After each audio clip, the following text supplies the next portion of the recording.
The top story is coming in from Manipur, where an Indian Army colonel, his wife and son, along with 4 soldiers, have been killed in an ambush allegedly by terrorists near the border with Myanmar in Manipur. The terror attack, one of the deadliest in the region in recent times, took place at 10 a.m. in Manipur's Churachandpur district. The Defence Minister Rajnath Singh has condemned the attack and given his condolences.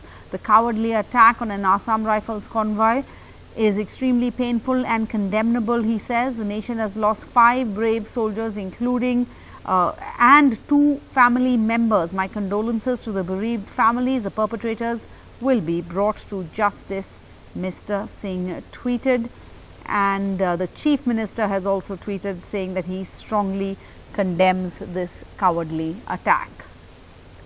Let's go across to Ratnadeep Chaudhary, NDTV's Ratnadeep Chaudhary, who is now monitoring this story. Ratnadeep, we know that this is a confirmed story because the Defence Minister has tweeted the fact that there are 2 family members. We have lost, as he put it, the nation has lost 2 family members also in this attack. Is this normal? Does this happen often, that you have family members of officers also killed in attacks? How did that happen? Do we know these details yet? And of course, who is likely to be behind such an attack?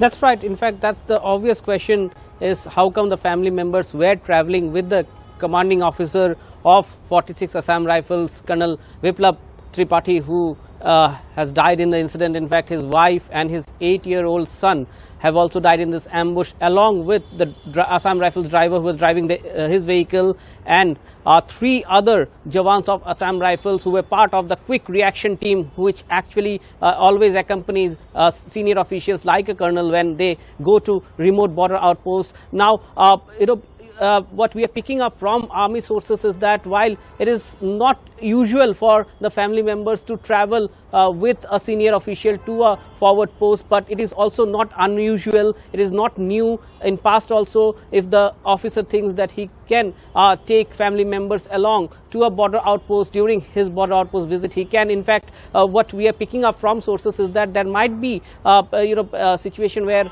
there would be some civic interaction. Usually family members are taken when, particularly by Assam Rifles officers, when there is some civic action program where, with the civilians there is interaction. So at times they also take the family members. So that's what we are picking up from army sources. However, what we can now confirm to our viewers, and as already Defence Minister Rajnath Singh has already put out, that there are 7 people who are confirmed dead in this incident. 4 other Assam Rifles Jawan are injured. They have been they have been treated. In fact, what we are hearing, they have been airlifted to the army base hospital. In fact, more reinforcement has been sent. A combing operation has started in the area.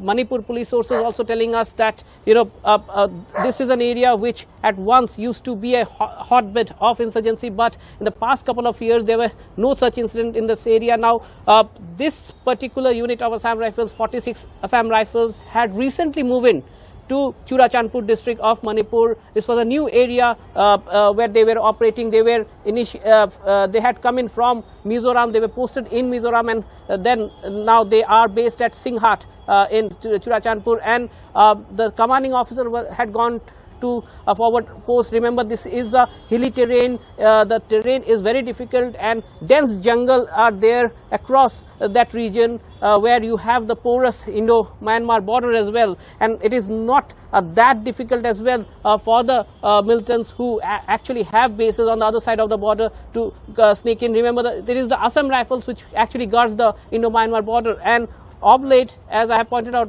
before, that there were no such incidents, but only last week there was recovery of 250 kgs of explosive from the Indo-Myanmar border in More.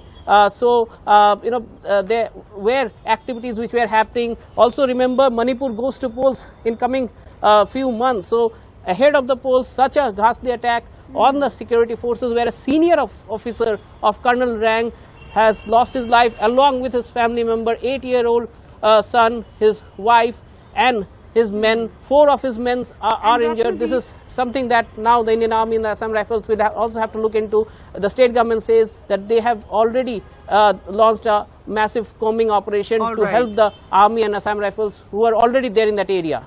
All right. And Ratnadeep, Manipur, like many of the northeastern states, is home to several armed groups fighting for either greater autonomy or secession.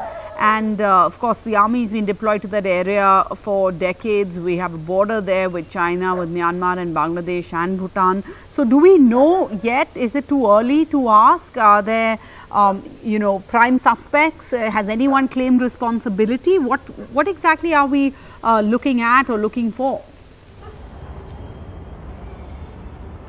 Well, as of now, no militant group has come forward officially to stake claim in terms of this attack this morning, which took place after 10:30 a.m. But we also don't know how this ambush has taken place. Usually in this kind of ambush, they basically use, apart from ammunitions, apart from firing, they also use RPGs, etc., to destroy the vehicle. So we don't actually know what kind of explosive or what kind of firearms were used. But what intel sources are telling us that in that area, some of the bigger underground militant groups of Manipur, like the PLA, which is very strong, operates in that area, and so perhaps any of these groups, including the PLA, might be suspected by the security forces, but no group have come forward. But remember, the timing is very crucial, just months ahead of polls in Manipur. Remember, in the past couple of years, Manipur has been, there have been far less incidents in Manipur than it was in past. So peace was returning back to Manipur. Attack on security forces in Manipur had gone down, and now this has taken place just ahead of the elections, just within a few days of that huge recovery of explosive on the Indo-Myanmar border.